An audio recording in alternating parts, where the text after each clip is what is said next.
Allora, legge sull'invecchiamento attivo. Era arrivato un messaggio prima, vediamo se riusciamo a rimetterlo in onda perché non siamo riusciti a leggerlo, se ci riusciamo dalla regia. Comunque sostanzialmente la legge del 2017 era numero 23. A livello regionale, eccolo qua il messaggio, buongiorno, che consigli date a una donna di 86 anni che si muove pochissimo e ha artrosi alle mani, cosa potrebbe fare grazie all'invecchiamento attivo di un 86enne? Si muove pochissimo. Allora, una persona che si muove pochissimo, intanto bisogna vedere se riesce a muoversi e comunque uscire di casa, no? E quindi intanto informarsi se intorno a casa c'è per esempio un circolo Hauser.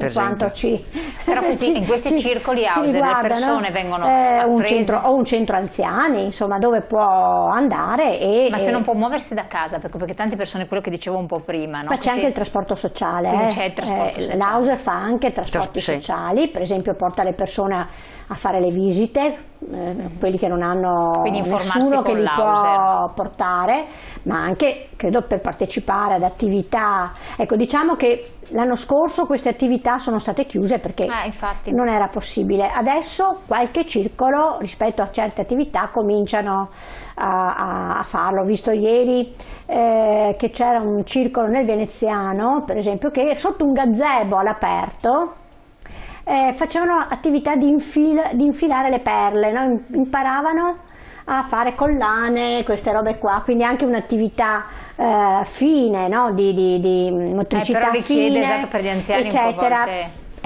Proprio certo. mi ha incuriosito, no? Aver visto questa foto e questa iniziativa, perché è chiaro che si sta meglio all'aperto, adesso magari si sfruttano i parchi.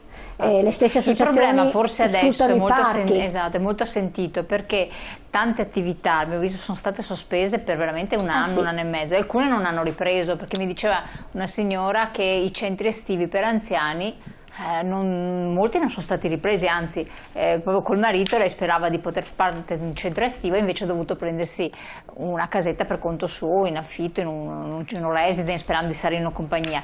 Non è cosa di poco conto questa, questo fatto qui che non ci siano attività riprese, per carità, allora, perché c'è il Covid. Non so, Mara, a me sembra che quest'anno, quest'estate ci sono. Sì. Hanno ripreso i soggiorni estivi se quello era in qualche modo l'indirizzo, perché hanno una continuità nel tempo, perché prima la riflessione che potevamo fare rispetto anche all'invecchiamento attivo è che chi organizza, ma soprattutto in questo caso ritengo gli enti locali che sono nel territorio, devono dare una continuità a queste iniziative, quindi una continuità e anche, come posso dire, all'interno di un contenitore che abbracci determinati aspetti. Poi ci sono le associazioni che poi sappiamo benissimo purtroppo le risorse che hanno, ma fanno di tutto e hanno tantissima motivazione nel farlo, però devo dire che insomma gli enti locali sono quelli che dovrebbero giocare qualcosa di più. Uno dei problemi più grossi è che noi anche siamo di fronte a dei comuni che sono estremamente piccoli e che quindi anche difficoltà, diciamo, burocratiche fanno fatica a metterli in atto perché non hanno personale, perché non hanno risorse, eccetera, eccetera. Quindi è sempre, diciamo, che la bilancia pende rispetto alle attività soprattutto nei capoluoghi o diciamo nelle zone limitrofe. Rischiamo invece che ci siano delle zone un po' meno servite da questo punto di vista e dove anche gli spostamenti, magari abbiamo comuni con determinate frazioni dove non riesce ad avere un collegamento di trasporto diciamo sufficiente e che quindi l'anziano è veramente isolato, perché se il centro anziani è nel comune, la frazione è magari a 5-6 km, anche se sono 5-6 km, quella distanza è insuperabile per un anziano che magari ha anche difficoltà motorie. Sì. Normalmente però diciamo che l'attività dei centri anziani o comunque la continuità di questo dà la possibilità comunque anche ai centri anziani stessi di andare a prendere le persone che hanno difficoltà motorie. E quindi questo è molto importante. Certo, Scusate, certo. ma con 600 euro al mese, con affitto e bollette da pagare, e poi la spesa, ditemi con quale spirito mi posso attivare? Buona giornata. Questo è un problema senz'altro pesante, no? E grave. Il problema di chi non ha, come si diceva prima, persone che sono indigenti, che hanno pensioni estremamente basse, magari donne, eccetera. Quindi... Certo. E questo interferisce pesantemente sull'invecchiamento attivo.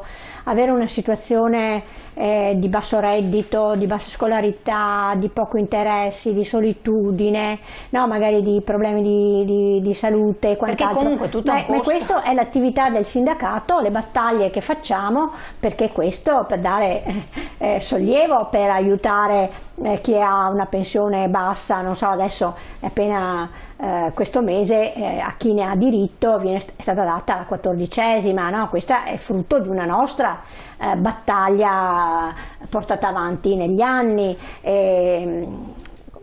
Allora, con i comuni, quando andiamo a fare contrattazione sociale, se ci sono persone, prima di tutto il comune chi deve guardare? Chi è in queste situazioni e quindi aiutare queste persone. Deve saperlo, essere a conoscenza. Se una persona ha 600 euro di pensione e paga, non so, 500 euro di affitto, può vivere?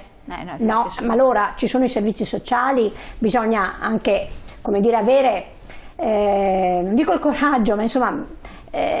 chiedere a chi dovrebbe dare una mano, come è appunto il comune, che è l'ente più vicino al cittadino, non vergognarsi, ma se si è in difficoltà trovare assieme agli assistenti sociali e al comune stesso le soluzioni. Quindi rivolgersi anche ai centri sociali del comune, questo potrebbe essere per le persone indigenti, servizi sociali, quando ci sono queste situazioni vanno verificate, comunque vanno tutte verificate e laddove effettivamente c'è una situazione di forte bisogno e di forte disagio, bisogna anche trovare le soluzioni. Quando è che interviene l'USL, che voi appunto avete detto che deve anche intervenire appunto con la contrattazione sociale di comuni, ma anche le USL? Sì, ma le USL per esempio cos'è che possono fare nell'invecchiamento attivo? Intanto fare informazione, per fare gli screening per la salute, no? Attivare informazione sugli stili di vita, no? Quindi c'è un dipartimento di prevenzione nelle ULS che deve funzionare a pieno ritmo proprio per dare la possibilità alle persone di vivere più a lungo e il più a lungo possibile in salute. Funzionano queste attività, rifunzionano quelli delle USL perché sono state sospese? Allora, normalmente si mettono in campo anche loro naturalmente risorse, bisogna sempre monitorarle e con la contrattazione sociale è diciamo lo sprint che noi e le richieste che noi facciamo.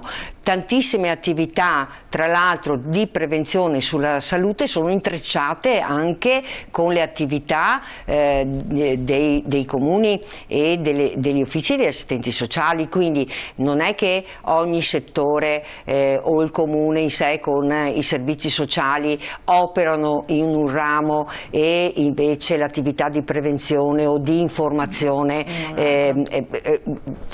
sono intrecciate e per forza di cose va così. Quindi, perché se praticamente, leggo il messaggio, se magari la regia me lo rimette in onda in modo da essere molto concreti come ci chiedono i nostri telespettatori. Sono un pensionato vedovo senza figli e in questo lockdown credo di aver perso l'uso della parola e del movimento per forza, perché ho perso almeno 10 anni, li sento tutti addosso, grazie per i vostri consigli. Ecco, questo telespettatore, che è impossibile immaginare anche lo stato d'animo in cui uno che versi, sente questi suggerimenti e tutto, cosa può fare? Rivolgersi allo SPI magari e dire fatemi fare qualcosa, allora lo SPI lo manda all'Auser, se è in una situazione di difficoltà attiva i servizi sociali, cioè, quindi voi vi occupate di questo, perché altrimenti uno si trova che non ho... Allora è indubbio che questo anno, questi 14-15 mesi da questa drammatica esperienza ha segnato e segnerà ancora per molto tempo il nostro vivere quotidiano. Il peso soprattutto che hanno pagato le persone sole anziane ma anche i giovani, ma noi ci stiamo occupando in questo caso di anziani, è stato molto pesante, non solo per i numeri drammatici dei morti, ma anche e soprattutto per le situazioni di continuità che ancora oggi non sono risolte. Si è tentato, e lo sforzo devo dire di far rete tra le istituzioni, tra le associazioni, di arrivare anche a queste persone sole e per portare i generi di prima necessità è stato evidente, ma è evidente che come è importante il genere di prima necessità, il mangiare eccetera, ci siamo resi conto di quanto è importante e indispensabile per noi tutti, la socialità.